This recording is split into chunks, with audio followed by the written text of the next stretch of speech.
দুনিয়ার মজা তো বেশি দিন রে ভাই, বুড়া হয়ে গেলেই তো তোমার মানুষ মূল্য দেয় না। বুড়া বাবা, তুমি একটা সময় কত না দামি ছিল এই গ্রামে, যখন বুড়া হয়ে যাও গ্রামের মানুষও তোমার দাম দেয় না। মানুষ বুড়া হয়ে গেছে, এর আর বিচারের সভাপতি দেওয়া যাবে না। অথচ একটা সময় তুমি সভাপতি ছাড়া বিচার হয়েছে না, আছে না নাই? যুবক ভাই, তোর আল্লাহ তোর মায়া করে জন্যই তুই এখনো দুনিয়ায় আসস কেন? আল্লাহর খাস, আল্লাহর পরশ, আল্লাহর জমিনে হাঁটুস, আল্লাহর শ্বাস ছাড়স, আল্লাহর অক্সিজেন নেস। দুনিয়ায় সব দেওয়া আল্লাহর নিয়ামত, এরপরও আল্লাহর হাজারো নাফরমানি করস, একবারও আল্লাহ তোরে জাতা মারি ধরে নাই। দুনিয়ার ইমানদার, তুই একবার চিন্তা কর, তোর আমার সাথে যদি কেউ একটু মস্করা করে আমি তারে দইরা লই, সাথে সাথে দইরা লই, অথচ আমিও তো তোরে বানাইছি না, তোর মালিকও আমি নাই, শুধু আমার একটু গালি দিছ সেজন্য তোরে আমি দইরা লই। আমারে কেন গালি দিলে? এ বান্দা, একবার কি চিন্তা করলে না তোর মালিক তোরে তো সুন্দর করে বানাইলো, তোর আল্লাহ তোরে তো দামি করে বানাইলো, তুই কি একবার ভাবলে না রে বান্দা? কে তোরে আজকে দুঃখায় ফেলে দিল? কোন দিকে তুই দৌড়াস? তুই কি আল্লাহর চাইতে বড় জ্ঞানী হয়ে গেছ? তুই কি নবী মুহাম্মদুর রাসূলুল্লাহর চাইতে বড় জ্ঞানী হয়ে গেছ? মুহাম্মদুর রাসূলুল্লাহ সবচেয়ে বড় জ্ঞানী ছিলেন, এরপরও নবীজি টাকার পিছনে দৌড়াই নাই। চিল্লায় বলেন ঠিক কিনা? তাহলে তুমি নবীজির চাইতে যদি বেশি জ্ঞানী না হো, তোমার নবী তো টাকার পিছনে দৌড়ায় না, তোমার নবীর পিছনে টাকা দৌড়াইছে। আল্লাহর পক্ষ থেকে অফার আসছে, বন্ধু তুমি একবার বলো উহুদ পাহাড়ের স্বর্ণ বানায় দেন, একবার বলো, একবার শুধু বলো। নবীজির এগুলোর দরকার নাই, কারণ নবীজি তো বলে না আমি তো এখানে থাকবো না, আমি কিসের জন্য এই সম্পদ কামাই করব? যার জন্য সম্পদ কামাই করব উনি হলেন আল্লাহ, ওনারে যদি খুশি করে যেতে পারি আমার আর কিছু লাগবে না। দুনিয়ার বন্ধু বান্ধব আত্মীয় স্বজন বিপদে পড়লেই বোঝা যায় কে তোমার আসল আপন, ঠিক কিনা? এখন আপনি চিন্তা করেন, সামান্য দুনিয়ার জমিনে একটু বিপদে পড়লে যদি তোমার বন্ধু আত্মীয় স্বজন না দূরে চলে যায়, ও বাবা, যুবক ভাই একটু চিন্তা কর, ওর মতো কত যুবক রাস্তায় প্রতিনিয়ত প্রতিদিন মারা যায়, কত বুড়া বাপ প্রতিদিন রাস্তায় মারা যায়, তুইও মইরা যাইবে, তোর কেউ বাঁচাইতে পারবে না। সুতরাং আমল করনে কামল কর, যে আমল করলে তুই জান্নাতে যাইতে পারবে, যে আমল তোরে পরকাল থেকে মুক্তি দিতে পারবে, এমন ভাবে তুই জীবনটারে কাটায়, এমন জীবন তোমারে দিবে আল্লাহ। কবি বলেন তুমি এমন জীবন করো গঠন, তুমি যখন আসিছিলা ওই ববে তখন সবাই হাসছিল, তুমি কাঁদছিলা। এমন জীবন করো গঠন, এমন জীবন করো গঠন, যখন তুমি এই শরীফপুর থেকে চলে যাইবা তোমার শরীফপুরের মানুষের মুখে মুখে যেন তোমার আওয়াজ হয়, ঠিক কিনা? আর আমরা মরলে মানুষ খুশি হয়ে বই মরছে ভালো হইছে, মরছে ভালো হইছে। এই যে আমাদের দেশের এক যুবক মারা গেছে কিছুদিন আগে, সন্ত্রাসটা তারে শহীদ করছে, শহীদ উসমান ভাই, সবার মুখে নাম আছে না নাই? ভালো কাজ করছে এজন্য সবার মুখে নাম উঠছে। তুমিও যদি শরীফপুরের যুবক ভালো কাজ করো, তাহলে তোমার নামও আল্লাহর জবানে, আল্লাহর আদালতে তোমার নাম তো ওইটা যাইবে, আল্লাহ মানুষের দিলের ভিতরে তোমার প্রেম, তোমার ভালোবাসা জাগায় দিবে। خلق الموت والحياة ليبلوكم أيكم أحسن عملا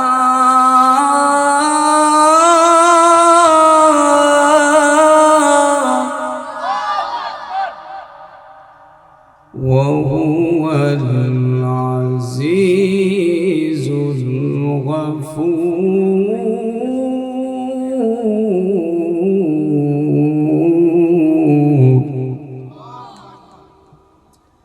صدق الله المولانا العظيم وصدق رسوله النبي الأمي الكريم ونحن على ذلك من الشاهدين والشاكرين والحمد لله رب العالمين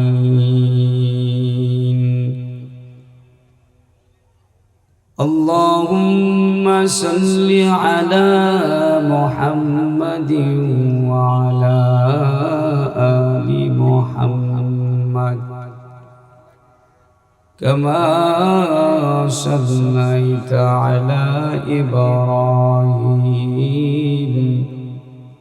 وعلى آل إبراهيم إنك حميد مجيد اللهم بارك على محمد وعلى كفر को मिटाया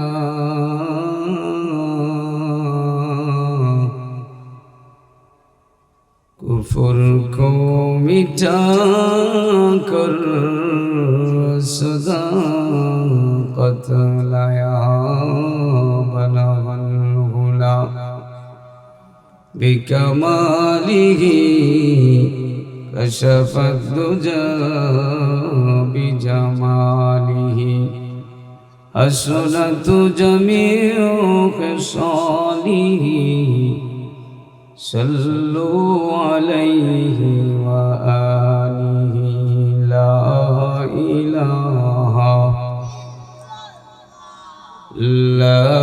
إله إلا الله لا إله ও আমি কেমনে যাব মদিনা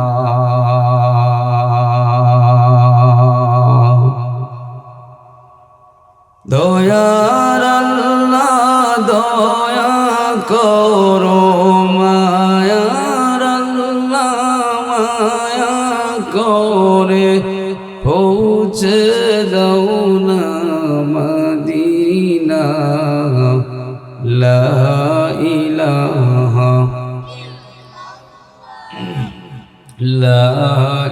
ইলাহা ইল্লাল্লাহ লা ইলাহা ইল্লাল্লাহ লা ইলাহা ইল্লাল্লাহ আল্লাহ আল্লাহ বলো মুমিন আল্লাহ বিনে কেহ নাই আল্লাহ আল্লাহ বলো মুমিন আল্লাহ বিনে কেহ নাই মরিলে তুমি আল্লাহ ছাড়া বন্ধু কেহ পাইবা না লা ইলাহা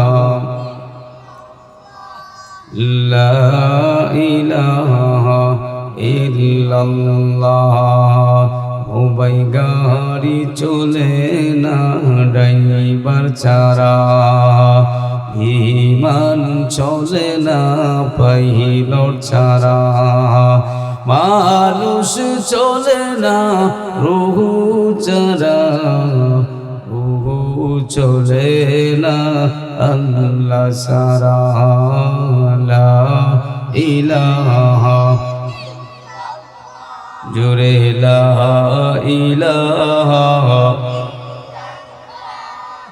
লা ইলাহা ইল্লাল্লাহ মরণ থেকে যতই পালা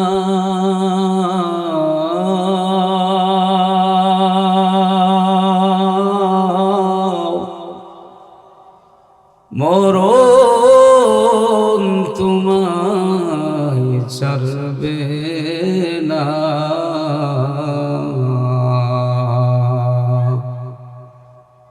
যদিও সুদূর আকাশ প্রামী মরণ তোমায় লইবে গিরে।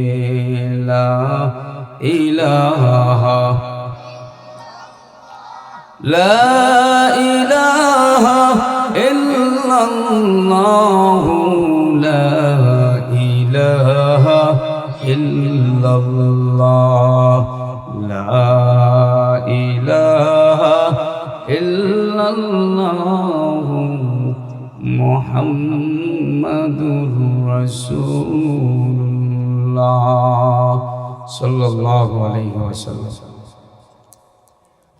শরীফপুর বান্দেরহাটি জামে মসজিদ কর্তৃক আয়োজিত আজকের এই বার্ষিক ইসলামী মহাসম্মেলন উপস্থিত চলমান অধিবেশনের অত্যন্ত সম্মানিত সভাপতি, উপস্থিত দূর দূরান্ত থেকে আগত ইসলাম প্রিয় মুসলমান ইমানদার ভাইরা, প্রথমে আমরা এই মহান মুনিবের দরবারে শুকরিয়া জ্ঞাপন করি যে মহান মুনিব, যে মহান মালিক আপনাকে আমাকে মায়া করে মহব্বত করে ভালোবেসে আপনার আমার হায়াতকে দীর্ঘায়িত করে আপনাকে আমাকে সুস্থ রেখে আজকের এই দিনই মজমুআয় আসার বসার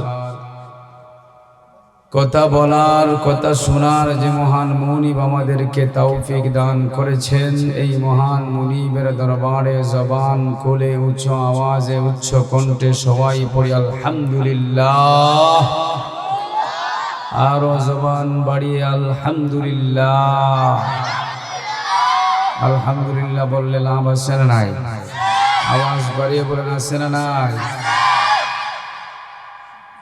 কোরআনে আল্লাহ বলেছেন যে বান্দা এই দুনিয়াতে যত নিয়ামতের শুকরিয়া বেশি আদায় করবে তারে আল্লাহ তত শুকরের বদলা নিয়ামত বাড়িয়ে দিবে। যে বান্দা দুনিয়ার নিয়ামত পাওয়ার পরে দুনিয়ার অসংখ্য অগণিত নিয়ামত সে পাওয়ার পরে আল্লাহ পাকের শুকর গুজার হয় না, আল্লাহর দরবারে শুকরিয়া আদায় করে না, আল্লাহ কোরআনে ওয়াজ করেছেন এই বান্দার কাছ থেকে আল্লাহ নিয়ামত ছিনেন। আর এই প্রমাণ আমরা নিজেরাই, অনেক মানুষ আমরা দেখেছি আল্লাহর হাজারো নিয়ামত ভোগ করেছে, একটা সময় সে ল্যাংরা হয়ে যায়, বোবা হয়ে যায়, কানা হয়ে যায়, হয় কি হয় না? অথচ লোক কানা হওয়ার পরও 10 বছর বাঁচে, কানা হওয়ার পরও 20 বছর বাঁচে। তাহলে বোঝা গেল আল্লাহ চাইলে দিতেও পারে, আল্লাহ চাইলে নিতেও পারে। জুড়ে বলেন ঠিক কিনা? সব কে দিয়েছে? আপনাকে আমাকে কে বানিয়েছে? আপনার আমার মালিক কে? দুনিয়ার মালিক কে? আসমানের মালিক কে? জান্নাতের মালিক কে? না দলের লিডাররা জান্নাতের মালিক? আরে কথা বলেন বলেন বলেন।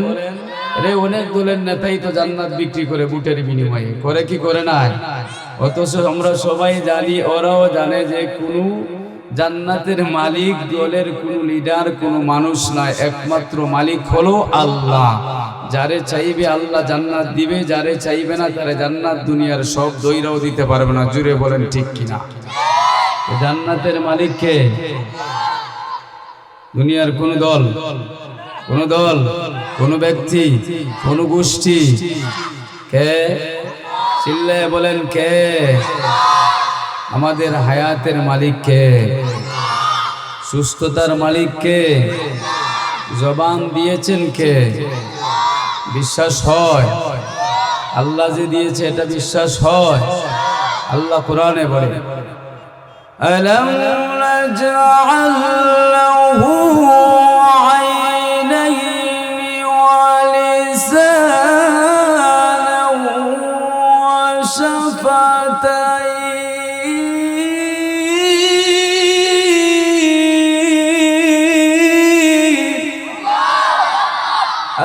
পাক বলেন, রে দুনিয়ার ইমানদার, আলাম নাজাল লাহু আইনাইন, আমি কি তোমাদেরকে দুইটা চোখ দেই নাই? কে ওয়াজ করেছে? কথা বলেন। আমি শুধু আপনাদেরকে শুনাইতেছি। ওয়াজ করেছেন আল্লাহ। কোরআনের ভিতরে আয়াতটা আছে, সবাই জানেন। আল্লাহ পাক বলেছেন, আলাম নাজাল লাহু আইনাইন, আমি কি তোমাদেরকে দুইটা চোখ দেই নাই? আছে না নাই? জন্মের পর থেকে নিয়া এই চোখ মৃত্যু পর্যন্ত তাকে চোখের জায়গায় তাকে কোনো মানুষ চোখে আলাইতে পারে নাই, পারেনি। হয়তো চোখের আলো কমিয়া যায়, কিন্তু আল্লাহ যেরকম চোখ লাগাই দিছে, দুনিয়ার কোনো বিজ্ঞান চোখ পরিবর্তন করতে পারে না। এজন্য আমার মালিক বলেন, দুনিয়ার ইমানদার, তুই কোন নিয়ামতের শুকরিয়া আদায় করবে? তাকায় দেখ, তোর চোখের দিকে তাকায় দেখ। এমন দামি চোখ আমি আল্লাহ দিলাম। যদি চোখ আমি তোরে দিতাম না, তাহলে দুনিয়া দেখার ক্ষমতা হইতো না। জুড়ে বলেন ঠিক কি নাই? যদি চোখ না থাকে দুনিয়া দেখা যাবে নি। তাহলে আমার মালিক মানুষদেরকে বুঝাইতেছে, রে দুনিয়ার মানুষ, আমি তোদেরকে চোখ দিলাম, শুধু চোখ দিয়েই শেষ নাই। সুতরাং তোরা যদি আমার শুকরিয়া কিয়ামত পর্যন্ত আদায় করোস, এ দুনিয়ার মানুষ কোন নিয়ামতের শুকরিয়া আদায় করতে শেষ করতে পারবে না। গোটা পৃথিবীটা যদি গাছপালা যতগুলো আছে কলম বানায়ালস, সমুদ্র যতগুলো আছে সবগুলো যদি কালি বানায়ালস, আমি মুনিবের যত নিয়ামত আছে শুকরিয়া আদায় করা লেখা শুরু করস, সব দুনিয়ার শেষ হয়ে যাইবে। এক একটা অঙ্গ প্রত্যঙ্গের শুকরিয়া আদায় করে শেষ করা যাবে না। আজকে বেহায়া মুসলমান, কম্বক মুনাফিক মার্কা মুসলমান এই চোখের কদর করে না। দুনিয়ার সার্চটাতে বইয়া ওই চোখটারে দুনিয়ার লাইনে ব্যয় করে, দুনিয়ার মানুষের পিছনে ব্যয় করে। তো চোখ এমন এক নিয়ামত, যদি আল্লাহ চোখের মধ্যে একবার পাকড়াও করে, এই দুনিয়ায় থাকতে পারবা, কিন্তু চোখ দেওয়ার কিছু দেখা যাবে না। আল্লাহ বলেন, فبأي آلاء ربكما تكذبان।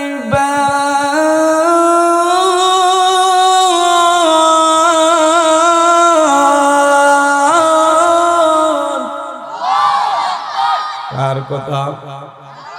আওয়াজ বাড়িয়ে বলুন, কার কথা? আল্লাহ বলে, ফাবিআই আলাই রাব্বিকুমা তুকাযিবান।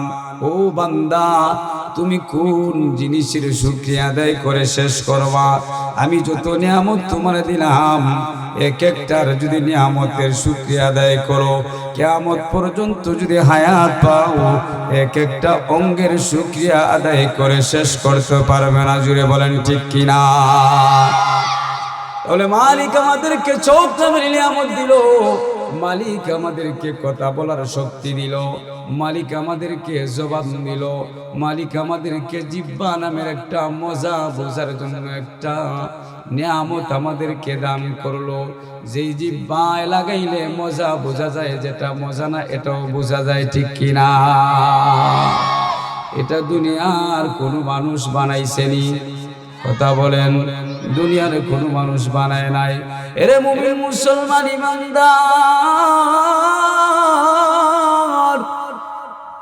এই দুনিয়ায় যদি সারা জীবন মালিকের শুকরিয়া আদায় করতে থাকি, শেষ করা সম্ভব হবে নি, কখনো সম্ভব হবে না। সুতরাং আলহামদুলিল্লাহ বললে এমন এমন ফায়দা। আল্লাহর বন্ধু মুহাম্মদুর রাসূলুল্লাহ সাল্লাল্লাহু আলাইহি ওয়াসাল্লাম ফরমান, যদি কোনো বান্দা আলহামদুলিল্লাহ বলে, আর ওই আলহামদুলিল্লাহটা দিল থেকে আল্লাহর রাজির জন্য হয়, নবীজি ফরমান, এই আলহামদুলিল্লাহর বিনিময়ে তার নামে জান্নাতে একটা গাছ লাগানো হয়। সুবহানাল্লাহ। আওয়াজ দিয়া বলেন না সুবহানাল্লাহ। আলহামদুলিল্লাহ, এত দাম, এত দাম, কিন্তু বুড়া তুমি বুঝলা না, চায়ের দোকানে বয়া অন্যের গীবত গাইছো, কিন্তু আলহামদুলিল্লাহ পড়ো নাই। ও যুবক, অন্যের পিছনে তোমার সময় ব্যয় করছো, তোমার জীবন ব্যয় করলা, তোমার জবান ব্যয় করলা। এর যুবক তাকে দে, কত মানুষ তোর মতোই দুনিয়ায় ছিল। তুই আজকে যেই বাড়িতে আসো, তোমার দাদা ওই বাড়িতে ছিল রে যুবক। একটু চিন্তা কর যুবক ভাই, তোর দাদা ওই বাড়িতে ছিল, কিন্তু তোর দাদা আজকে বান্দের হাঁটি আর নাই, কবরে ছুঁয়ে লাগেছে। তোর বাবা ওই বাড়িতে ছিল, তোর বাবাও বাড়িতে নাই, কিন্তু তোর দাদা যেই বাড়িতে ছিল এই বিটা এখনো জায়গায় আছে। তোর বাবা যেই বাড়িতে ছিল এই বিটা এই গড় এখনো আছে। তুইও থাকতেছস, কিন্তু বিটা থাকবে কিয়ামত পর্যন্ত, তুই থাকবে না। জুড়ে বলেন ঠিক কিনা? দুনিয়া থাকবে, আল্লাহ কিয়ামতের আগ পর্যন্ত দুনিয়া থাকবে। তোমরা কথা বলো, এই যে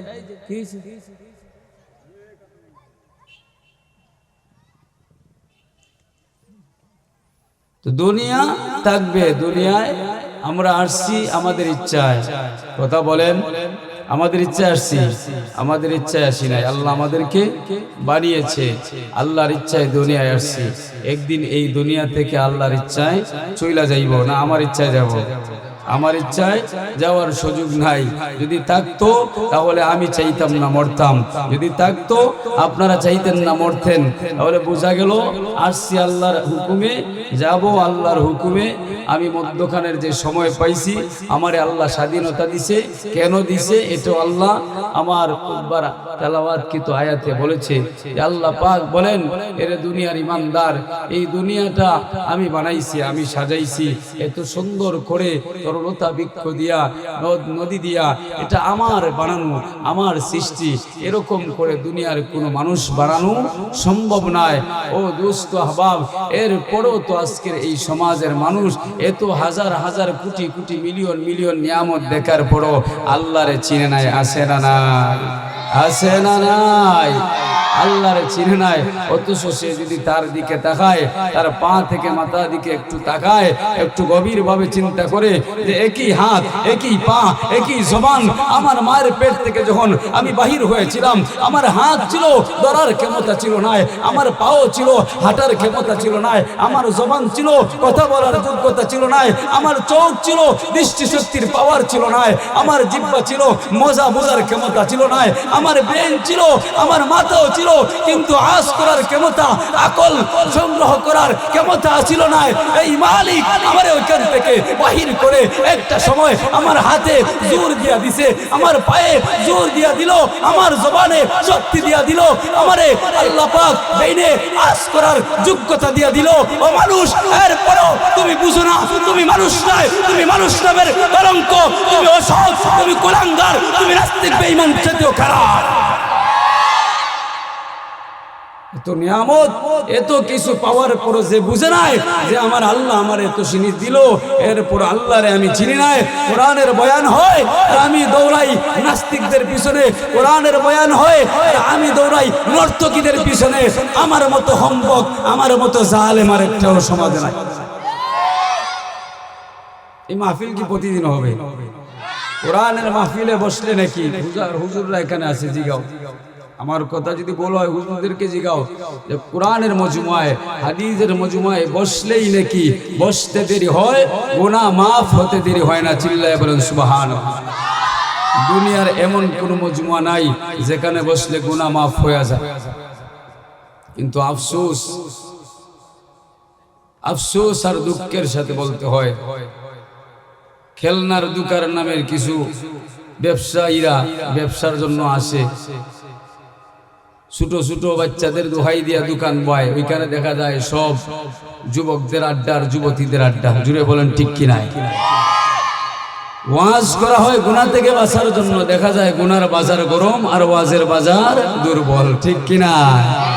যেখানে আসলে ইমান তাজা হয়, যেখানে আসলে ইমানের আলো জিন্দা হয়, ইমানি নূর বাড়ে, এখানে বান্দা থেকে দূরে, এখান থেকে দূরে, আর যেখানে যাইলে শয়তান তার ঘাড়ে উঠবে ওইখানের দিকে আমরা আজকে দৌড়াই, ঠিক কিনা?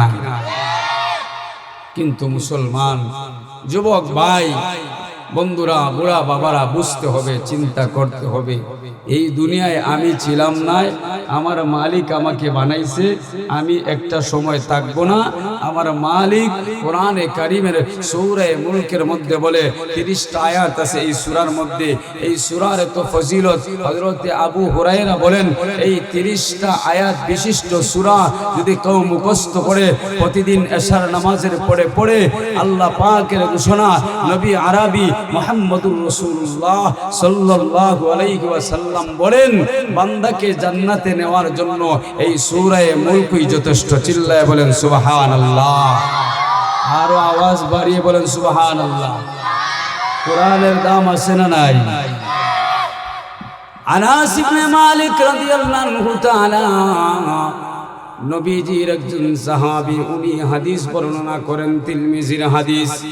উনি বলেন, নবীজি বলেছেন, নবীজির পূর্বের যুগের মানুষের কথা নবীজি বলেছেন, একটা যুবক এই সূরা মুলকের প্রতি তার মহব্বত ছিল, তার ভালোবাসা ছিল। মহব্বত আর ভালোবাসা থাকার কারণে লোকটা যখন মারা গেল, সে যখন কবরের মধ্যে চলে গেল, ফেরেশতা তার কবরে চলে আসলো। ফেরেশতা আইসা ওই কোরআনের আয়াতকে প্রশ্ন করতে লাগলো, কে কোরআন, নিঃসন্দেহে তুমি সূরা মুল কোরআনের একটা অংশ, সুতরাং তোমার সাথে আমরা বাহাস করতে চাই না, তোমার সাথে তর্ক করতে চাই না। যে লাশটা শাহিদ আছে ওর সাথে তোমার মহব্বত ছিল, ও তোমারে ভালোবাসে, এজন্য তার অকালতির জন্য তুমি এখানে দাঁড়ায় আসো। আমাদের কোনো সমস্যা নাই, এই সূরা মুলক আমাদের কোনো বাধা নাই, আমাদের কোনো সমস্যা নাই। তবে আমাদের সমস্যা হইল, তুমিও আল্লাহর পক্ষ থেকে আসো, তুমিও আল্লাহর কালামুল্লাহ, তুমিও আল্লাহর হুকুম, তুমিও আমাদের মতো, আমরাও আল্লাহর হুকুমে এখানে আসছি। সুতরাং তুমি আল্লাহর কাছ থেকে পারমিশন নিয়ে আসো। আল্লাহ যদি আমাদেরকে বলে দে এই লোককে প্রশ্ন করব না, তাহলেই আমরা চইলা যাইব। সূরা মুলকের এমন পাওয়ার, কিন্তু এমন মুসলমান আছে সূরা মুলক কত নম্বর পাড়ায় কোন সূরা এটা জানা নাই, আছে না নাই? মাত্র 30টা আয়াত এই সূরার মধ্যে। এই সূরার এত মর্যাদা, এত মর্যাদা। আল্লাহর পয়গম্বর বলেন, ওই লোকটা যখন ওই আয়াত নিয়ে ফেরেশতার সাথে আপনার তর্ক বিতর্ক জড়িত হয়ে গেল, ফেরেশতারা এক পর্যায়ে আল্লাহর এই আয়াতের কাছে নত হয়ে গেল, চইলা গেল। ওই বান্দারে আর প্রশ্ন করার সুযোগ হয় না। আল্লাহু আকবার। এই সূরা থেকে একখানা আয়াতে কারিমা আমি আপনাদের সামনে তেলাওয়াত করেছি। এই আয়াতের মধ্যে আল্লাহ পরিষ্কার মানুষকে কি কেন বানিয়েছেন, মানুষকে কি করবেন, মানুষরা কি করবে ওই দুনিয়ায়, আল্লাহ কথাটা পরিষ্কার করে দিয়েছেন। সুতরাং আমরা তো অনেকে বলি অনেক সময়, এই দুনিয়ায় কি করব হুজুর, আমার তো আল্লাহ গরিব করে বানাইছে, অমুকরে আল্লাহ ধনী করে। আল্লাহ বুঝা শুই নাই, কাউরে ধনী দিলে এ কেমনে চলবে, গরিব বানাইলে ও কেমনে চলবে, এটা আল্লাহ বুঝে শুনে বানায় নাই। বদলাইতেও তো পারে কি পারে নাই? বদলায় না। এই শরীফপুর বান্দের হাটি অনেক মানুষ ছিল, খাইতে পারে না, এখন কোটিপতি, আসে না নাই? অনেক ছিল বড় কোটিপতি, এখন চাইনার মালিকও নাই, আসে না নাই? তাহলে আল্লাহ চাইলে বদলাইতে পারে কি পারে নাই? আল্লাহ চাইলে পারে কি পারে নাই? ক্ষমতা আল্লাহর আছে না নাই? না দলের ক্ষমতা আছে? মনে হয় আল্লাহর ক্ষমতা নাই। না কার ক্ষমতা? সবচাইতে বড় ক্ষমতার মালিক কে? সবচাইতে বড় ক্ষমতার মালিক তাবারাকাল্লাযী বিয়াদিহিল মুলকু ওয়া হুয়া আলা কুল্লি শাইইন কাদির।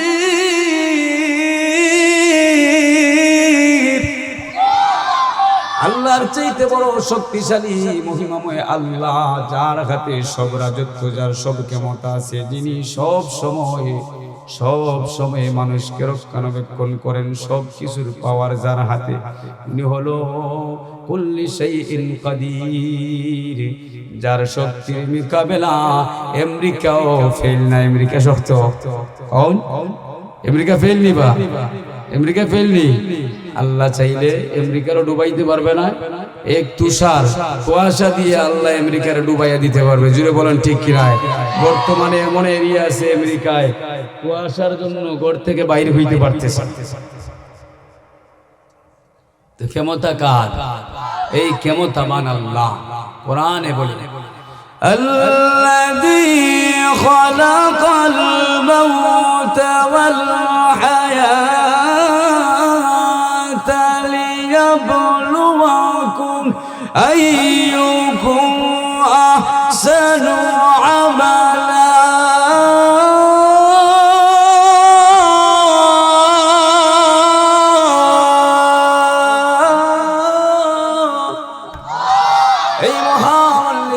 ক্ষমতাময় আল্লাহ, যিনি ক্ষমতার অধিকারী, এই মহান আল্লাহ আমাদেরকে ওয়াজ করেন। উনি আমাদেরকে বলছেন আল্লাযী খালাকাল মাউতা ওয়াল হায়াত। এর দুনিয়ার মানুষ, আমি আল্লাহ মরণ সৃষ্টি করেছি রে বান্দা। তাহলে বোঝা গেল মরণ এটা আল্লাহর হুকুম। দুনিয়ার কোন মানুষ মরণ বানায় না। যদি মরণ বানাইতে পারতো, আমার মনে যখন চাই তারে আমি মারতে পারতাম। জুড়ে বলেন ঠিক কিনা? যখন আমি চাই তারে হায়াত বাড়ায় দিতে পারতাম। কিন্তু আল্লাহ পরিষ্কার করে বলে দিয়েছে রে দুনিয়ার ইমানদার, যতই লাফালাফি করো না কেন, সুতরাং তোমরা বুঝে লও একটা কথা পরিষ্কার, এই দুনিয়ায় আমি যত কিছু বানাইছি সব কিছুর ধ্বংস আমি একদিন ঘটাইব। আমি এই দুনিয়ায় মানুষ এবং জিন্নাতকে আমি আমার গোলামির জন্য বানাইলাম। সুতরাং এদেরকে আগে আমি শেষ করব, পরে দুনিয়াকে আমি ধ্বংস করব। আল্লাহ কোরআনের মধ্যে বলে না, ওয়ামা খালাকতুল জিন্না ওয়াল ইনসা ইল্লা লিয়াবুদুন।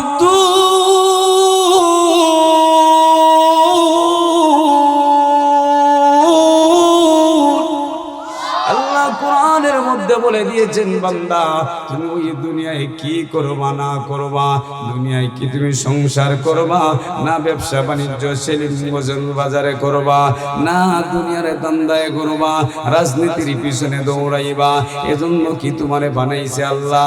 না না, পরিষ্কার কুরআন বলে, ওমা খালাকাতুল জিন্না ওয়াল ইনসা ইল্লা লিয়াবুদুন আরিফুনা।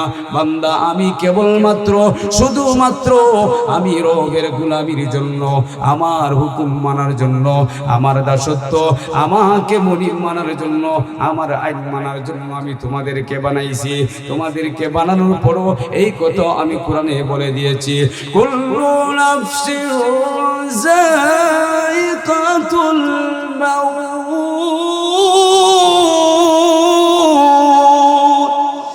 আল্লাহ এই কথাটাও পরিষ্কার করে বলে দিয়েছেন, বান্দা পালাইবার কোনো জায়গা নাই, পালাইবার জায়গা নাই। দুনিয়ায় পুলিশ দৌড়াইলে, বাহিনী দৌড়াইলে জায়গা আছে পালাইবার, ঠিক কি নাই?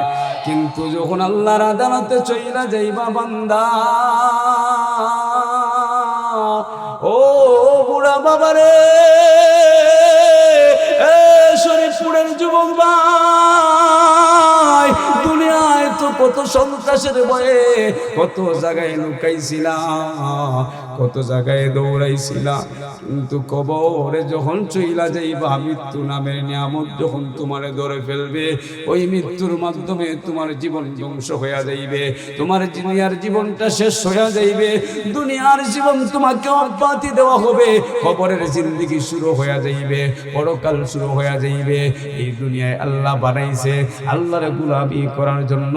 বোঝা গেল এই দুনিয়াতে আমরা আসছি গোলামি করব কার? তো গোলামি কইরা যদি কবরে যাইতে পারি তাহলে আল্লাহ পাকের ঘোষণা ওয়ালিমান খাফা মাকাম রাব্বিহি জান্নাতান, আল্লাহ পাক দুনিয়াটারও জান্নাত বানায় দিবে, পরকালও তোমারে দামি জান্নাত দিয়া দিবে। আল্লাহু আকবার। যদি আল্লাহর সন্তুষ্ট অনুযায়ী দুনিয়ায় তুমি চলো, ও বন্ধুরা আমার, কি লাভ হবে, কি লাভ হবে। আল্লাহ দুনিয়াতেও তোমার সুন্দর জীবন দিবে, যেই জীবনের মধ্যে কোনো টেনশন নাই, যেই জীবনের মধ্যে তোমার কোনো শত্রু নাই, যেই জীবনের মধ্যে কোনো ভয় নাই, এমন জীবন তোমার দিবে আল্লাহ। কবি বলেন তুমি এমন জীবন করো গঠন, তুমি যখন আসিছিলা ওই ববে তখন সবাই হাসছিল, তুমি কাঁদছিলা। এমন জীবন করো গঠন, এমন জীবন করো গঠন, যখন তুমি এই শরীফপুর থেকে চলে যাইবা তোমার শরীফপুরের মানুষের মুখে মুখে যেন তোমার আওয়াজ হয়, ঠিক কিনা? আর আমরা মরলে মানুষ খুশি হয়ে হয়ে মরছে ভালো হইছে, মরছে ভালো হইছে। এই যে আমাদের দেশের এক যুবক মারা গেছে কিছুদিন আগে, সন্ত্রাসটা তারে শহীদ করছে, শহীদ উসমান ভাই। সবার মুখে নাম আছে না নাই? ভালো কাজ করছে এজন্য সবার মুখে নাম আছে। তুমিও যদি শরীফপুরের যুবক ভালো কাজ করো তাহলে তোমার নামও আল্লাহর জবানে, আল্লাহর আদালতে তোমার নাম তো ওইটা যাইবে। আল্লাহ মানুষের দিলের ভিতরে তোমার প্রেম, তোমার ভালোবাসা জাগায় দিবে। এই শরীফপুরের মানুষ বলো তো, এই হাদি উসমানকে তুমি চিনো? কোনদিন দেখছো? দেখো নাই, কিন্তু তার ভালোবাসা, তার প্রেম তোমার দিলে কেন উতলাইয়া উঠছে? হইতে পারবা? তুমি নিজেও জানো না, নিজেও জানো না, বলে বুঝা গেল আমার দিলের মালিক, আমার মালিকও আমি না। আমি আমারও নিয়ন্ত্রণে চালাই না, আমার নিয়ন্ত্রণে চালাই কে? কে কথা বলেন? কে চালায়? তাহলে এই যে দুনিয়ায়, এই যে আপনার বয়স ভালো হইলে আপনার বুড়া অনেক বুড়াও তো আছে, নামাজে যায় আছে না, দাড়ি সাদা হয়ে গেছে, দুনিয়ার সব করে সব ঠিক আছে, বউরে সময় দেওয়া ঠিক আছে, নাতি রসা সবগুলো সময় ঠিক আছে, কিন্তু মসজিদে আজান হইলে সময় ঠিক নাই, তার ব্যস্ততা আছে না নাই? কিন্তু আল্লাহ বলে, এরে দুনিয়ার মানুষ, আল্লাযী খালাকাল মাউতা ওয়াল হায়াত, আমি মরণ সৃষ্টি করেছি। মরণ আছে না নাই? শরীফপুরের মানুষ মরে কি মরে নাই? বান্দেরহাটির মানুষ মরে কি মরে নাই? মনে হয় খালি বুইরা মরে, যুবক মরে নাই? হ্যাঁ, এরকম যুবকও মরে, বুড়াও মরে, ছোট বাচ্চাও মারা যায়, জন্মের আগে মায়ের পেটেও মারা যায়, জন্মের সময়ও মারা যায়। এরে ভাই, তাহলে বোঝা গেল মরণের কোনো গ্যারান্টি নাই। মরণ সময় বুঝে না, মরণ টাইম বুঝে না, মরণ আমি হাওরে এটা বুঝে নাই, মরণ আমার বাড়ির থেকে আমি দূরে এটা বুঝবে নাই। আজরাইলরে অর্ডার দেওয়া হয়ে গেছে, যে সময় হয়ে যাইবে তখন তোমার জান কবজ করা ফেলবে। হ্যাঁ, যদি তুমি আমলওয়ালা হও, যদি তুমি মুত্তাকি হও, তুমি দিনদার হও, তাহলে মরণ তোমার পিছনে চলবে না। তুমি যে সময় আল্লাহরে বলবা, আল্লাহ তুমি আমারে অমুক সময় মরণ দিও, এমনই হবে। আল্লাহু আকবার। আরে দেখেন না আমাদের সুনামগঞ্জের অহংকার, গাজীনগরের শেখ শাহ হুজুর চিনেন তো? নাম শুনছেন? উনি মানুষে ইঙ্গিত দিয়া গেছে, আমি আর মদিনা থেকে আসবো না। আল্লাহু আকবার বলেন। কেমন মরণ, মরণের সাথে কেমন সম্পর্ক ছিল। আর আজকে আমরা মরণ শুনলে দৌড়াই, মনে হয় মরণ আমার কাছে আইবে না, না আইবে, আইবে নি। মরণ দেখেও আমাদের দিলটা একটু কাঁপে না। কবরে আমার বাবা দায়িত্ব আছে, কবর দেখেও আমার দিলে একটু কাঁপুনি দেয় নাই, যে আমিও তো এই কবরে চইলা যাইব। আজকে যেই জমিন আমি ফাটাই, এই জমিনে তো আমার একদিন ঢুকায় ফেলা হবে, আমি তো এই জমিনে আর হাঁটতে পারবো না। কিসের তো বাহাদুরি, কিসের তো বেডাগুড়ি, কিসের তো অহংকার। আমি তো আমার মালিক নাই, আমার মালিককে যদি খুশি করি তাহলে আমার দিলটা শান্ত থাকবে, আমার মনটাও ভালো থাকবে, আমার পরকালটাও সুন্দর হবে। যার কবর সুন্দর তার হাসর সুন্দর হবে, ঠিক কিনা? যার কবরের জিন্দেগি সুন্দর, আশা করা যায় জান্নাতে যাবে, কারণ নবীজি বলেছেন যার কবর, কবর তো হলো আসল, কবর পরকালের আসল ঘাঁটি। এখানে যদি কেউ মুক্তি পায়া লয়, ওখানে যদি কেউ মুক্তি পায়া লয়, তাহলে নিঃসন্দেহে ওই লোকটা জান্নাতে যাবে, ঠিক কিনা? আজকে আমাদের মরণের ভয় নাই, মরণ এক কানে দিয়া ঢুকে আর এক কান দিয়া বাইরে হয়ে যায়। যদি মরণের ভয় আমাদের দিলে থাকতো তাহলে আজকে এই মাহফিলের এই অবস্থা হতো না, মাহফিলে মানুষকে জায়গা দেওয়া যাইতো না। কারণ এখানে তো আল্লাহর কথাই বলা হয়, দুনিয়ার কোনো লিডারের গান গাওয়া হয় না, দুনিয়ার কোন এমপি মন্ত্রীর কথা বলা হয় না। যিনি দুনিয়া বানানেওয়ালা, যার সুপারিশে জান্নাতে যাইব, উনি মুহাম্মদুর রাসূলুল্লাহ সাল্লাল্লাহু আলাইহি ওয়াসাল্লামের কথা ছাড়া, সাহাবীদের কথা ছাড়া তো এখানে বাহিরের কোনো কথা বলা হয় না। এক কথায় দ্বীনের কথা ছাড়া এখানে তো কিছু বলা হয় না। এরপরও কেন আমরা আসতে রাজি না? বোঝা গেল আমাদের ঈমান একবারে দুর্বল। আমরা দুনিয়াকুর, আমরা নামে মানুষ, আমাদের চাইতে কুত্তা মেকুর ভালো। কেমনে ভালো? কুত্তা আল্লাহরে বলে, মেকুর আল্লাহরে বলে, এই আল্লাহ, যেটা নামাজ পড়ে না, যে তোমার জমিনে খায়, এটা আমার কথা না। আপনারা মৌলবীদেরকে জিগান, আলিমুল আমাদের জিগান, যারা নামাজ পড়ে নাই, যারা আল্লাহর হুকুম মানে না, আল্লাহর জমিনে খায়, আল্লাহরে চিনে না, এই কম ভক্তের ব্যাপারে একটা কুকুর বলে, আমি জানোয়ারের ব্যাপারে একটা কুকুর বলে, ও আল্লাহ আমার কুকুর বানাইছো, কোনো সমস্যা নাই, আমার কোনো অভিযোগ নাই। তবে আল্লাহ আমার দুঃখ, তুমি যাদেরকে এত কষ্ট, এত সুন্দর করে বানাইলা, এত পরিষ্কার করে বানাইলা, এত দামি করে বানাইলা, যাদের ব্যাপারে কোরআনের এক জায়গায় নাই, দুই জায়গায় নাই, কোরআনের বহু জায়গায় আল্লাহ কসম করে তুমি বলেছো মানুষ সবচাইতে সেরা, মানুষ সবচাইতে সেরা। তাহলে তোমার এই সেরা মানুষগুলোরা আমি কুত্তার চাইতে নিকৃষ্ট কাম কেমনে করে? আমি তো কুত্তার বাচ্চা, আমি তো দাঁড়াইয়া প্রসাব করি। ও আল্লাহ, তুমি না মানুষের বাচ্চা বানাইছো, বান্দর হাঁটি নাই যুবক না, তুমি মানুষ বানাইছো, তুমি না মুহাম্মদের উম্মত বানাইছো, তুমি না আশরাফুল মাখলুকাত বানাইলাই। এরপরে দেখুন তো আল্লাহ, আমি কুকুরের মতো হেও টেং তুইলা মুতে আসে না নাই? এই বলেন আছে না নাই? তাহলে কুত্তা অভিযোগ করে কি জানেননি? কুত্তা বলে কষ্ট নিতেছেন, এরকম যুবক নাই, এরকম ভাই আমাদের নাই। এই মিয়া, মুসলমানের সমাজে আজকে এই ইহুদি কালচারদের, খ্রিস্টানদের কালচার কেন? এর দায়ী কে? আমি আপনি। এই মুসলমানের সমাজে 95% মুসলমানের দেশ, কোরআনের আইন আমরা মানতে পারি না। ব্যর্থতা কোন জায়গায়? কোরআনে ব্যর্থতা। আমাদের মরণের ডর নাই, দুনিয়াদার। আমরা মানে মানুষ, আমরা নামে মানুষ, আসলে আমরা মানুষ নয়, আমরা দুনিয়ার পাগল, আল্লাহর পাগল না, ঠিক কিনা? আমরা আল্লাহর পাগল নয়, দুনিয়ার পাগল। এখানে সুন্দরী নারী চাইলে দেব, আমরা সবাই দৌড় দিব, কোরআন তো দৌড় দিব। অথচ কোরআন মানুষকে জান্নাতে নিতে পারবে, দুনিয়ার কোন নারী নর্তকী তারে জান্নাতে নিতে পারবে না, ঠিক কিনা? মুসলমানের বাচ্চা বুঝে নাই, হ্যাঁ মনে করে এগুলো এমনিতেই হুজুররা চিল্লায়, তুই মর, মরে দেখ তোর কি অবস্থা হয়, একবার শুধু মর। ফেরেশতারা বলেন তুই মর, শুধু বেকায়দা মতো তোর একটু পাই, আমিও রেডি আছি, তোর জুতা পিটা দিয়ে সুদা করব।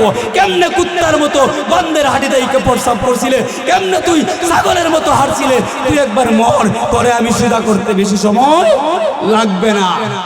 মনে হয় কই করে পারবে না। আপনারা চিন্তা করতেছেন যে হুজুর এই জমিনটা কত লাভ দিলাম, কতবার সেচ মারলাম, জমিন তো জবাব দেয় নাই, তাহলে মরলে কিভাবে ধরবে? বিশ্বাস হয় ধরতে পারবে কি নাই? হাদিসে আছে, নবীজি বলেছে এই জমিন মানুষকে চাপ দিবে, মানুষকে চাপ দিবে, মানুষের হাড়গুলো একটা আরেকটার দিকে ঢুকে যাইবে। আল্লাহু আকবার! কেমন কষ্ট রে ভাই! এই খবর আমাদের সামনে না পিছনে? কথা বলেন, সামনে না পিছনে? মানুষের হায়াত বাড়ে না কমে? কমে না বাড়ে? মানুষের হায়াত কমে, মানুষের হায়াত কমে। তুমি মনে করতেছো যুবক তোমার হায়াত বাড়তেছে, তুমি বড় হইতেছো, বাড়তেছে। আসলে এমন নয়। তোমার যদি 50 বছরের টিকিট হয়, 50 থেকে যদি তোমার 20 চলে যায়, কত হয়ে গেল? কত? তাহলে তোমার দেখা যায় হায়াত তোমার হিসাব থেকে কমে, তোমার হিসাবে বাড়ে, কিন্তু আল্লাহর হিসাবে মানুষের হায়াত কি হয়? কমে, কইমা যায়, সময় কইমা যায়।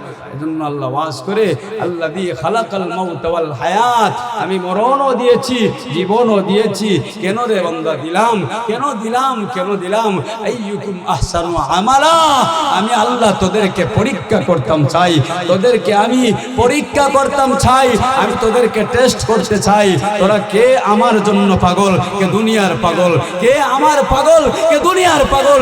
যে সত্যকারের দুনিয়া পাগল, এ দুনিয়াতে সব কিছু তারে দিয়া বুঝানো যাবে না। আর যারা সত্যকারের আল্লাহ পাগল, এরা দুনিয়া দেওয়া লাগবে না, এর ওয়াজ নসিহত লাগবে না, এ শুধু একবার এই যে আসছে দুনিয়ায় এমনিতেই হে আল্লাহর পাগল হয়ে থাকবে, ঠিক কিনা? এর দুনিয়া দিয়া বোঝা লাগবে।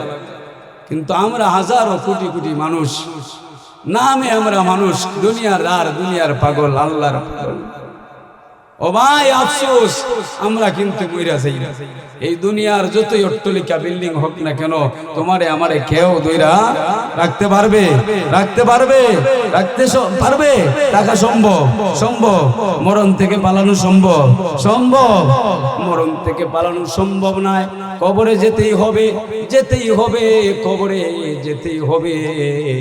যেহেতু কবরে আমাদের আসল ঠিকানা, পরকাল আমাদের আসল ঠিকানা।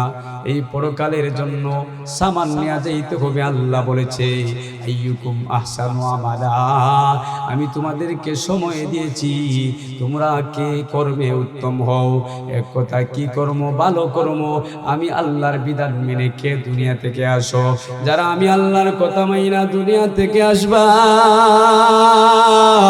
যারা আমার বন্ধু তরিকা লইয়া দুনিয়া ছাড়বা,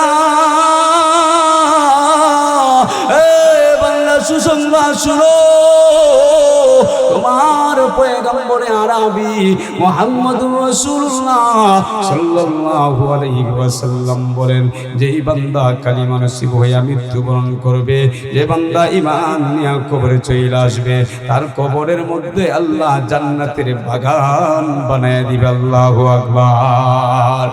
এর দুনিয়ার ইমানদার নবীর সাহাবীদের কেমন ভয় ছিল মরণের, মরণের কেমন ভয় ছিল, নবীদের কেমন ভয় ছিল মরণের। আজকের যুবক, আজকের মুরব্বী বাবা, আজকের মা বোনদের কি হয়ে গেল, আজকের মুসলমানের কি হয়ে গেল? মরণের ভয় নাই। যদি মরণের ভয় থাকতো তাহলে ভালো কাজ করতো। মরণের ভয় নাই, এজন্য ভালো কাজ আশা করা যায় না। এ দুনিয়ার পিছনে দৌড়ায়, শুধু টাকা লাগায়, ঘুষ খায়, গাঁজা খায়, মদ খায়, আছে না নাই? ইয়াবা বেচে, ট্যাবলেট বেচে, আছে না নাই? অমুকের পিছনে দৌড়ায়, অমুকের পিছনে দৌড়ায়, কি হইল না? দেখুন তো আগের সরকারের পিছনে যারা ছিল, এখন এরা দৌড়ানি খায়। আর এখন যে সরকার আছে ওদেরকে দৌড়ায়। বাংলাদেশের এই সিস্টেম, ওরা যখন ক্ষমতা যায় ওদেরকে দৌড়ায়, আর ওদেরকে যখন ক্ষমতা থেকে লামায় এরা দৌড়ায়, ঠিক আছে না নাই? তাহলে দুনিয়ার সিস্টেমটা একটু দেখো। যার ক্ষমতা হে তারে দৌড়ায়, যার ক্ষমতা নাই সে লসে পইরা যায়, সে আপনার দুর্বল হয়ে যায়। রে বান্দা, দুনিয়ার মানুষ ক্ষমতা পাইলে যদি নরমন এমন করতে পারে, দুর্বলের উপর এমন আঘাত লাগাইতে পারে, যার এত ক্ষমতা, যার এত ক্ষমতা, যিনি তোমারে আমারে বানাইলো, ওই আল্লাহ বলে, রে দুনিয়ার ইমানদার, তুই মনে করিস না আমি তোরে হায়াত এমনিতে দিলাম, তোরে বড় সুন্দর করে আমি বানাইছি রে বান্দা। আমি তোরে জান্নাত দেওয়ার জন্য বানাইলাম, আমি তোরে জাহান্নামে দিতে চাই না। যদি চাইতাম তাহলে তোরে আমি আল্লাহ কাফিরের ঘরে বানাইতাম। যদি আল্লাহ তোরে জাহান্নাম দিতে চাইতাম, তোরে আমি নাস্তিকের ঘরে বানাইতাম। আমি আল্লাহ দয়া কইরা তোরে মুসলমানের ঘরে বানাইলাম, শরীফপুরের অমুক গ্রামের অমুক মুসলমানের ঘরে তোরে বানাইলাম। তোর জন্মটা আমি ইসলামের উপরে দিলাম। এরপরও তুই বুঝলে না, দুনিয়ার পিছনে, দুনিয়ার সামান্য জিন্দেগির জন্য, সামান্য সময়ের জন্য আমি আল্লাহর বইলা গেলে দুনিয়ার মজা তো বেশি দিন রে ভাই। বুড়া হয়ে গেলেই তো তোমার মানুষ বললো দে না।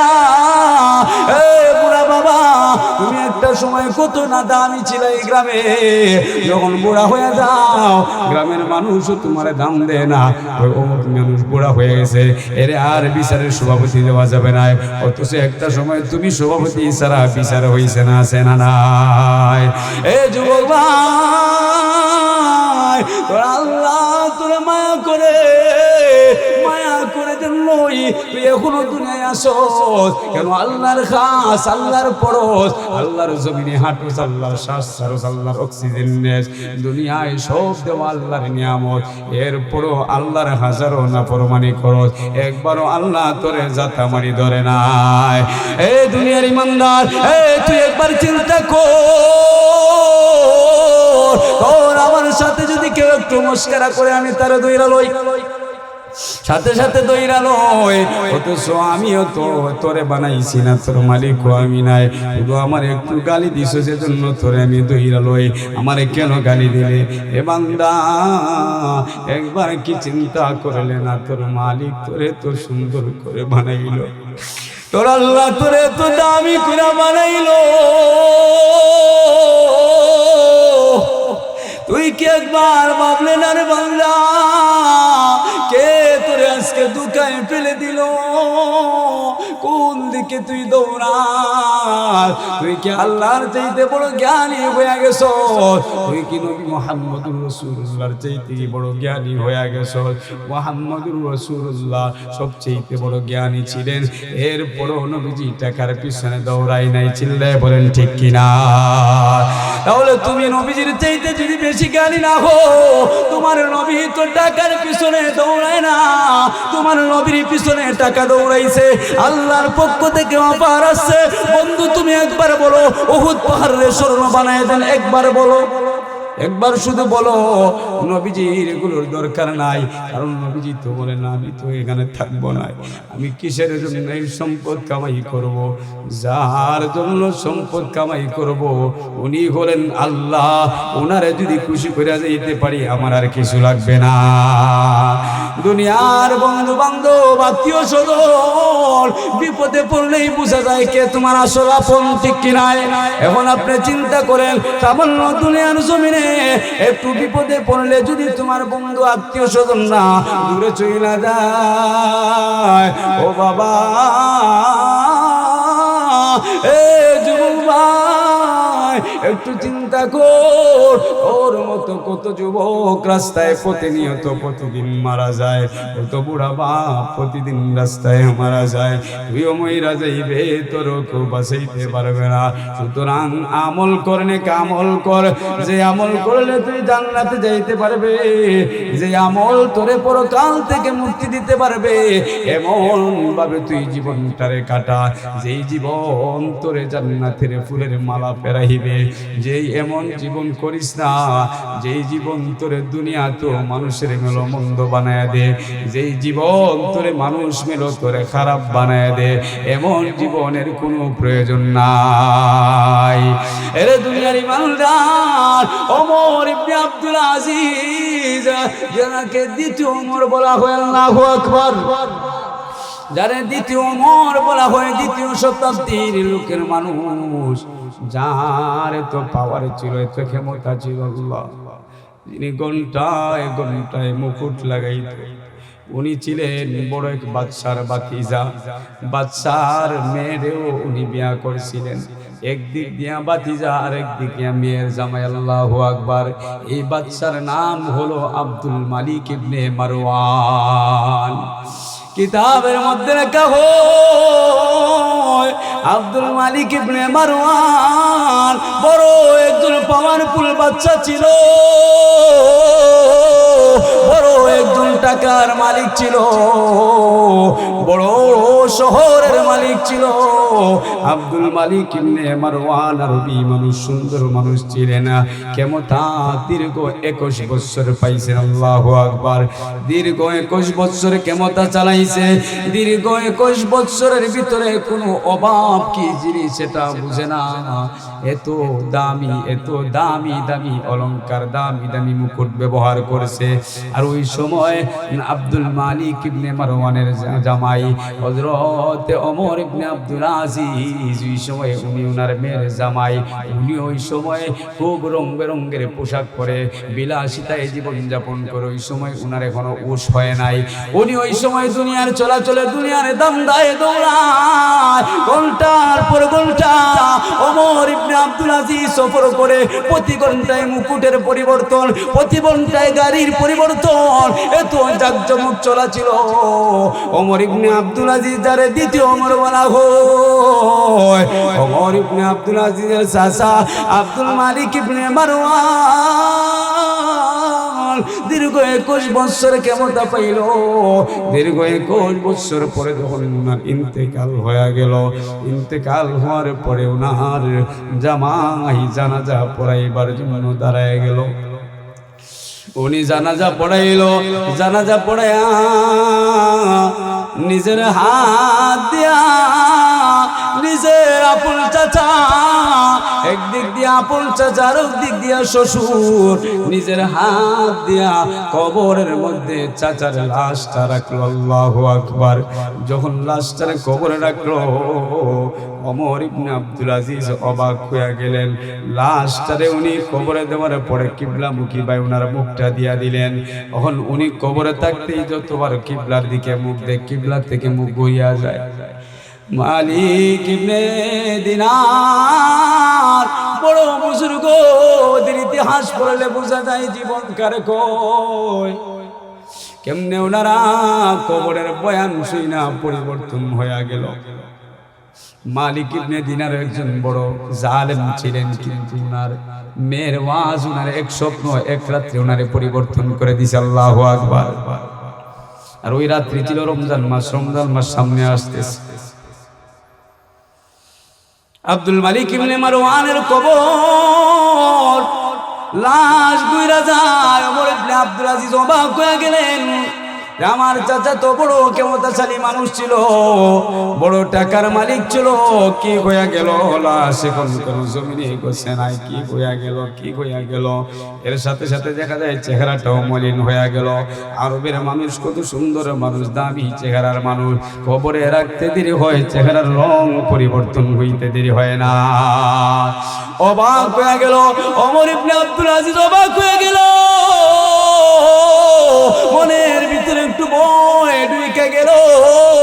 আমার চাচা আব্দুল মালিক দীর্ঘ 21 বছর ক্ষমতা চালাইছে, এখন কবরে মাত্র ঢুকলো, কবর তারে গসে না, চেহারা তারে বিকৃত হয়ে গেছে। কি আমার চাচার কেমন পাওয়ার ছিল, কোন পাওয়ারই তো তার কবরে ধরলো নাই। ওনার একটু ভয় দিলে চইলা গেল। এক পর্যায়ে কবরটারে কোনো ভাই ডাকা দিয়া চইলা আসলো। ওনার চাচা তো ভাই দ্বিতীয়বার মসনদে বসলো। ওনার চাচা তো ভাইও দীর্ঘদিন ক্ষমতা চালাইলো। দীর্ঘদিন ক্ষমতা চালানোর পরে উনিও ইন্তেকাল হয়ে গেল। সেই আগের মতো চাচার তো ভাইয়ের লাশটা উনি জানাজা পড়াইলো। চাচা তো ভাই একদিকে, চাচা তো ভাই আরেকদিকে সবন্দিক। উনি নিজে জানাজা পড়াইয়া ওনার লাশটারে আবার উনি দাফন করার জন্য কবরে নামলো। আল্লাহু আকবার। আগের লাশের মতো যেরকম ঘটনা হয়েছে, সেই ওমর ইবনে আব্দুল আজিজ যখন লাশ লইয়া নামছে, এখন লাশ কবরের ভিতরে ঢুইকা লড়াচড়া শুরু করেছে। আল্লাহু আকবার। ওমর ইবনে আব্দুল আজিজ দেখা ভয় পেয়ে গেল। আগে তো একটু কম ছিল, এখন দেখা যায় বেশি হয়ে গেল। মনের মধ্যে আরো ভয় ঢুইকা গেল। ওনারে কোন মুহূর্তে দাফন কইরা মাটি দিয়ে চলে আসলো। মনের মধ্যে ভয় ভয় কাজ করে, এর কি জিন্দেগি কাটাইতেছি, যেই জিন্দেগি আমার কবর থেকে বাঁচাইতে পারে নাই। এমন ভাবে মনের মধ্যে কষ্ট, আর মনে প্রতিজ্ঞা করতেছে। ওনার তৃতীয় নম্বরে ওনার আরেক চাচাতো ভাই ক্ষমতার মসনদে বসলো। উনি বেশি দিন ক্ষমতা চালাইতে পারে নাই, উনিও মারা গেল। মারা যাওয়ার পরে সে আগের মতো উনি জানাজা পড়ে উনি লাশটার নিচে, লাশটার নিয়ে কবরের মধ্যে যখন রাখলো, কবর ভাইয়া শুরু করে দিল, কবর বা কম্পন শুরু করলো। কবরে লাশ থাকতে চায় না। কোন মুহূর্তে মানুষে না বুঝা দিয়া উনি কোন মুহূর্তে কোন রকম ভাবে লাশটারে ডাইকা চইলা আসলে, আর ওখান থেকে মানুষদেরকে, লোকজনদেরকে ওয়াজ করা শুরু করলো। ইয়া আইয়ুহান নাস, ইয়া আইয়ুহান নাস, এ মানুষের দলেরা ইত্তাকুল্লাহ, এ মানুষের দলেরা তোমরা আল্লাহরে ভয় করো, আল্লাহরে ডরাও। আমি গোপন জিনিসের কবর তোমাদেরকে দিব। এই কবর শুনলে তোমরা অবাক হয়ে যাইবা। আমার চাচা আব্দুল মালিক ইবনে মারওয়ান বড় পাওয়ারফুল নেতা ছিল, বড় ক্ষমতা ছিল। আমার চাচা তো ভাইরাও বড় বড় নেতা ছিল,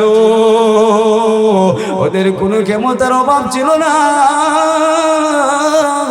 কিন্তু আফসোস আর দুঃখের সাথে বলতে হয়, ওনারা যখন কবরে আমি রাখলাম, কারোর সাথে কবর ভালো ব্যবহার করে নাই। আব্দুল আজিজ তোমাদেরকে আজকে থেকে কথা দিলাম, কবরের টিকিট না নিয়া, কবরের জান্নাতের টিকিট না নিয়া আমি ওমর ইবনে আব্দুল আজিজ ইন্তেকাল করব না। আল্লাহু আকবার। চিল্লায় বলেন আল্লাহু আকবার। কেমন ভাবে নিয়ত করলে এরকম পাক্কা কথা বলা যায়? কেমন ঈমান হলে, কেমন ঈমান মজবুত হলে এরকম জনগণকে আপনার সত্যতার সাথে কঠোরভাবে ওয়াদাবদ্ধ হতে পারে যে আমি ওমর ইবনে আব্দুল আজিজ আজকে থেকে কথা দিলাম, আমি ওমর ইবনে আব্দুল আজিজ জান্নাতের টিকিট না নিয়া কবরে যাব না। তোমরাও দেখে রাখবা, আমার চাচা আব্দুল মালিক মারা গেছে, আমার চাচা তো ভাইরা মারা গেছে, কবর ওদের সাথে ভালো ব্যবহার করে নাই, আমিও ওমর ইবনে আব্দুল আজিজ মারা যাব। আমি তোমাদেরকে গ্যারান্টি দিলাম, আমি কবরে রাজি করাইই করব। আল্লাহু আকবার। ওমর ইবনে আব্দুল আজিজ মানুষদেরকে বয়ান কইরা নিজের পরিবর্তন শুরু করে দিলেন। নিজের বিবিরে গিয়া প্রথম নম্বর বললেন, ও বিবি জান, আগে তো ঘন্টায় আমি পোশাকের পরিবর্তন করছি, আমার বাচ্চাদেরকেও আমি সুন্দর রায় জাদাদের মতো রাখছি, বড় শাহী বড় মুকুট আমার বাচ্চাদেরকেও আমি দিলাম। ও আমার বিবি, আদরের বিবি ফাতেমা, শুনো, তোমার বাবা আব্দুল মালিক নাই, তোমার ভাইয়েরও নাই, এখন আমি মসজিদে বসবো, আমি খেলাফতের মসজিদে বসবো, দেশ চালাইবো আমি, এখন আমার দায়িত্ব। রাজার করে রাজা হইতো, আগে তো খেলাফতের জিন্দেগি ছিল, আর খেলাফত ইসলাম ও মুসলমানের নিদর্শন। গণতন্ত্র দিয়া কোনোদিন মুসলমান শান্ত করা যাবে না। আরে ভাই, চিন্তা করেন না, কোনো সাধারণ একটা জবাব, নবীর যুগে পুলিশ ছিল না, রেপ ছিল না, বাহিনী ছিল না, এরপরও সাহাবায়ে কেরাম কোরআন দিয়া, নবীর আদর্শ দিয়া কেউ কারোর সাথে ঝগড়া করে নাই। মক্কার বেঈমান কাফেররা নবীর কোরআন দেখা শান্ত হয়ে যাইত, অথচ শান্ত মানুষ ছিল, মক্কাটা তারা ধ্বংস করে ফেলছিল, মক্কার মানুষরা ঘুমাইতে পারতো না। নবীজি মুহাম্মদুর রাসূলুল্লাহ 30 পারা কোরআন দিয়া আদর্শ মানবতা দেখায়া ওই মানুষগুলোরে স্মরণের মানুষ বানাইছে, ঠিক কিনা? তাহলে মানুষের দিলে যদি কবরের ভয় ঢুকে, মানুষ যদি কবরওয়ালা, মানুষ যদি কবরে যাবে, কবরে আমার আসল বাসস্থান এটা চিন্তা করে, তাহলে কোনো ভাই, কোন শরীফপুরের মানুষ, কোনো বান্দের হাটের মানুষ নামাজ ছাড়বে না, কোনো ব্যবসায়ী মাল ঠকাইবে না, কোনো কেসদার মানুষের আইল ঠেলাবে না, কোনো ভাই সুদের টাকা লাগাইবে না, কারণ তার হিসাব আছে, আমি কবরে যাইতে হবে, কবরে আমারে প্রশ্ন করা হবে, আমার ঈমান আমল সম্পর্কে, আমার হায়াত সম্পর্কে আল্লাহ আমারে প্রশ্ন করবে। আসরের মাঠে প্রথম নম্বর প্রশ্ন, উলামায়ে কেরাম এখানে আছেন, আল্লাহ প্রশ্ন করবেন, প্রথম নম্বর প্রশ্ন, আউয়ালু মা ইউহাসাবু বিহিল আবদি ইয়াউমাল কিয়ামাতিস সালাহ। এরে বান্দা, তুই নামাজ পড়ছ কিনা? জবাব লাগা। তুই মালের মালিক আসলে কিনা, তোর এই প্রশ্ন করা হবে না। তুই তো আজকে মালের জন্য নামাজ ছাইরা দিলে, মালের জন্য, বিবি বাচ্চার জন্য আল্লাহর ঘর বই লাগিলে, ঈদের নামাজও যাস, শুক্রবারে যাস, আর কোনোদিন মসজিদে যাস না। আছে না নাই? আছে না নাই? ওমর ইবনে আব্দুল আজিজ কঠিন সিদ্ধান্ত নিলেন, বিবিরে জানাইলেন যে তুমি আদরের দুলালি, বাচ্চার মেয়ে, তোমারে আমি একটা কথা বলতে চাই, তোমারে আমি এখতিয়ার দিয়া দিলাম, আমি আজকে থেকে ওমর ইবনে আব্দুল আজিজ, আমি আজকে থেকে সিদ্ধান্ত নিলাম, কবরের সামান জোগাড় করা, কবরে রাজি করাইয়া জান্নাতের টিকিট নিয়ে আমি ওমর ইবনে আব্দুল আজিজ কবরে যাব। সুতরাং আমি যত কঠিন পথ আছে, কঠিন পথ দিয়ে হাঁটবো।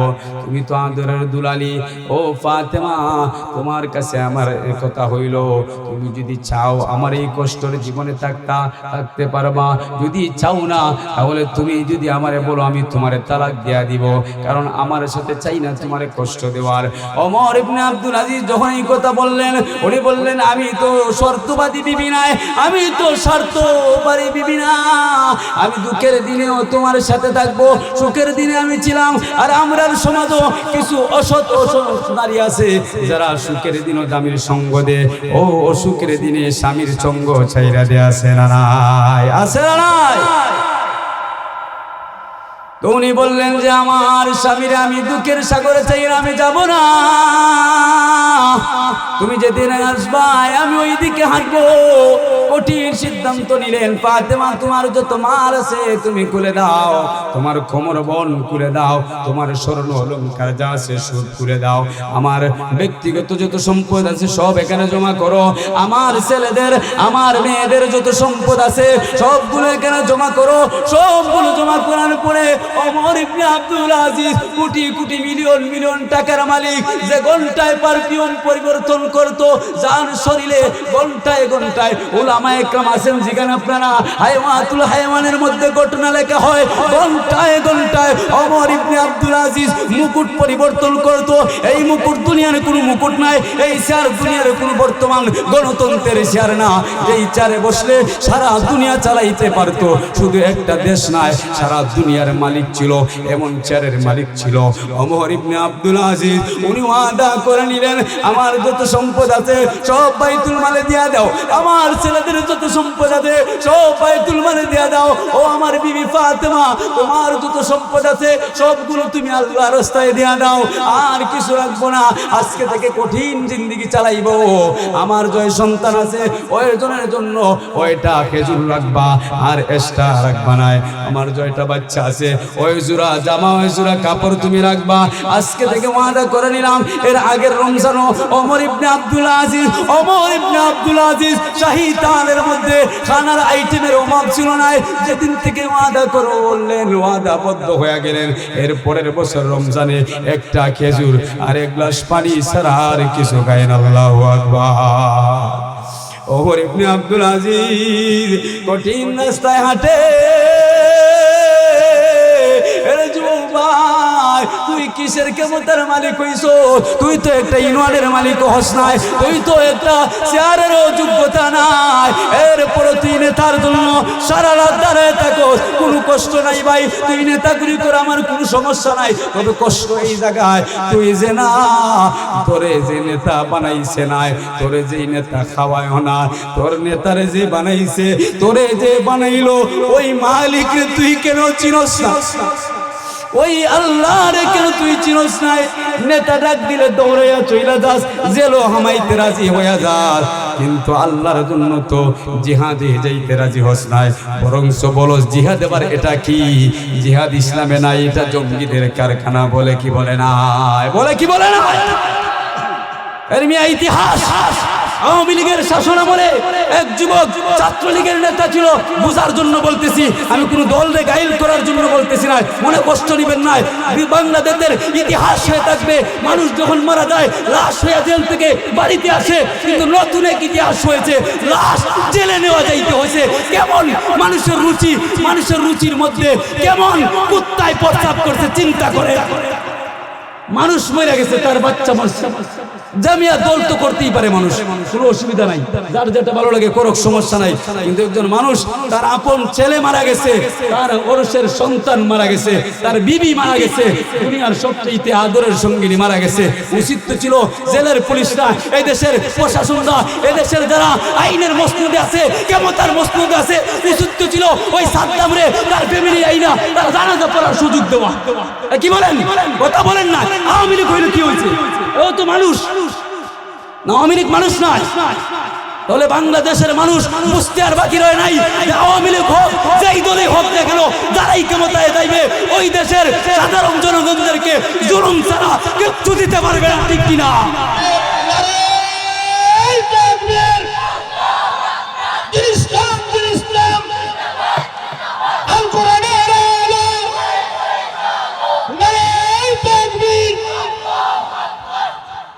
সুতরাং ভাই, তুমি রাজনীতি করো, আমার কোনো বাধা নাই, কিন্তু চিন্তা করেন মানুষের বিভাগ কই গেছে, তার বিবি মরছে, তার বাচ্চা মারা গেছে, উচিত তো ছিল জেলখানা থেকে বাইর কইরা পুলিশের হেফাজতে তার জানাজা পড়ার সুযোগ দেওয়া। কিন্তু এর উল্টাটা হয়েছে, তার বিবিরে, তার ছেলে মাসুম বাচ্চারে জেলের মধ্যে নেওয়া হয়েছে। বাংলাদেশে ইতিহাস হয়ে গেছে, দেখছেন আপনারা?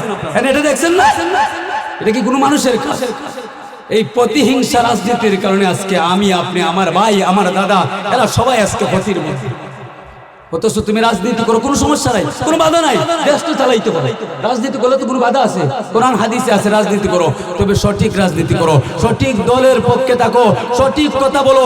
দলের লিডারও যদি বিপক্ষ হয়, তুমি কর্মী হইয়া যদি তোমার দলের লিডার বিপক্ষ হয়, তুমি হকের আওয়াজ তুলতে হবে, ঠিক কিনা?